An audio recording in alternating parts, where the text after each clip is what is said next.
క్యాఫ్ మొత్తం కాఫీ వాసనతో మెల్లని సంగీతంతో నిండి ఉంటుంది. కిటికీ పక్కనున్న ఒక టేబుల్ దగ్గర అర్జున్ ఒంటరిగా కూర్చుని ఉంటాడు. బయట వర్షం కురుస్తుంది. అందరూ జంటలుగా ఫ్రెండ్స్తో నవ్వుకుంటూ కనిపిస్తుంటే తను మాత్రం తన కాఫీ కప్పు వైపు చూస్తూ ఏదో ఆలోచనలో ఉంటాడు. ఒక రకమైన ఒంటరితనం తన ముఖంలో కనిపిస్తుంది. మెల్లగా టేబుల్పై ఉన్న ఒక తెల్లటి టిష్యూ పేపర్ తీసుకుని తన దగ్గరున్న పెన్తో ఇలా రాస్తాడు. నాకు ఫ్రెండ్స్ లేరు, గర్ల్ ఫ్రెండ్స్ అసలే లేరు. ఒక నిట్టూర్పు విడిచి ఆ టిష్యూని అక్కడే వదిలేసి బిల్ కట్టేసి వెళ్ళిపోతాడు. కాసేపటికి అదే టేబుల్ దగ్గరకని వస్తుంది.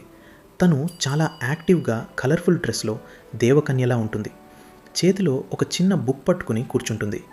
తన బ్యాగ్ సర్దుకుంటూ ఉండగా పక్కనున్న టిష్యూ పేపర్ కనిపిస్తుంది. ఏదో డస్ట్ క్లీన్ చేద్దామని ఆ టిష్యూని చేతిలోకి తీసుకుంటుంది. తీరా చూస్తే దాని మీద రాసి ఉన్న వాక్యం కనిపిస్తుంది. అది చదవగానే అను ముఖంలో ఒక చిన్న నవ్వు, ఆ వెంటనే ఒక తెలియని జాలి కలుగుతాయి.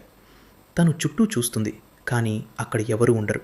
వెంటనే తను తన బ్యాగ్లోంచి ఒక గ్రీన్ కలర్ పెన్ తీసి అదే టిష్యూ మీద కింద ఇలా రాస్తుంది. ఇప్పటి వరకు లేకపోవచ్చు, కానీ ఈ క్షణం నుండి నీకొక ఫ్రెండ్ ఉంది, అను.